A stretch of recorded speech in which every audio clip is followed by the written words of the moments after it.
हमने मैनिफेस्ट किया था। Actual relationship with the family जो मेरे हस्बैंड है उनके साथ 100 टाइम्स बेटर हो चुका है, बहुत ज़्यादा। कांग्रेचुलेशंस। फर्स्ट थिंग ये हुआ, सेकंड हस्बैंड के साथ मिलकर के एक बहुत अच्छा बिज़नेस स्टार्ट हो गया, ग्लास हैंडीक्राफ्ट का। वाओ! कांग्रेचुलेशंस। वो आइडल्स, भगवान की मूर्तियाँ हैं और बहुत सारी चीज़ें उसमें। वाओ! थर्ड, मेरा 10 इयर्स पुराना, मतलब 10 साल पहले मैंने ड्रीम देखा था जब शादी हुई थी तब, कि मैं योगा ट्रेनर बनूँ। तो मैंने इंस्टीट्यूट भी पता किया था, हस्बैंड ने मैं बोला भी था, लेकिन रह गया था, नहीं हो पाया। फाइनली मैं योगा ट्रेनर बन गई हूँ। योगा थेरेपिस्ट का कांग्रेचुलेशंस। क्लास चल रहा है, तो वो भी हो गया। तो देखिए कितनी सारी चीज़ें पूरी हुई, राइट?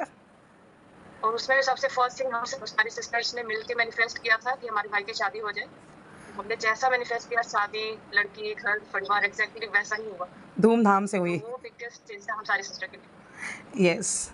सो तुमने जब डिसिप्लिन में चीज़ें की मेडिटेशन बैच में आके तो उसका फ़ायदा तुम्हें हुआ, राइट? सिर्फ 3 मंथ्स में हुआ, ओनली 3 मंथ्स। उसके बाद तो मैं कंसिस्टेंट हो ही नहीं पाई।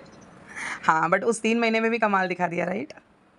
जी। येस। तो मैं आप मतलब देखिए ना कौन बहनों को इंस्पायर करता है, तो प्रीति ने हमेशा अपनी बहनों को इंस्पायर किया है।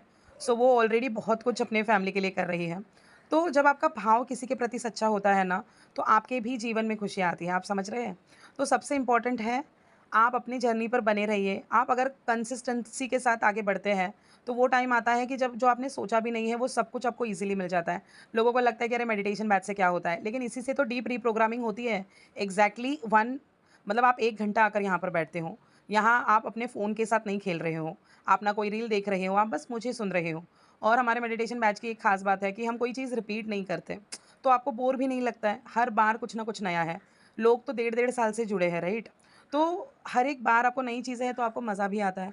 उसके ऊपर आपकी लगन जो है अपने सपनों को पाने की, वो इतनी सच्ची है कि आप ऑटोमैटिकली सारी चीज़ें सही से अट्रैक्ट कर लेते हो। तो बस अमेज़िंग रहिए, डिसिप्लिन में बने रहिए और ये डिसिप्लिन ही होता है जो सक्सेस को आपके पास लेकर आता है। आपको लग रहा होता है कि अरे मेरे लिए कुछ काम नहीं कर रहा है, जब आप बैच कर रहे होते हो, तो आपको लगता है कि अरे सब स्लोली हो रहा है, कब होगा?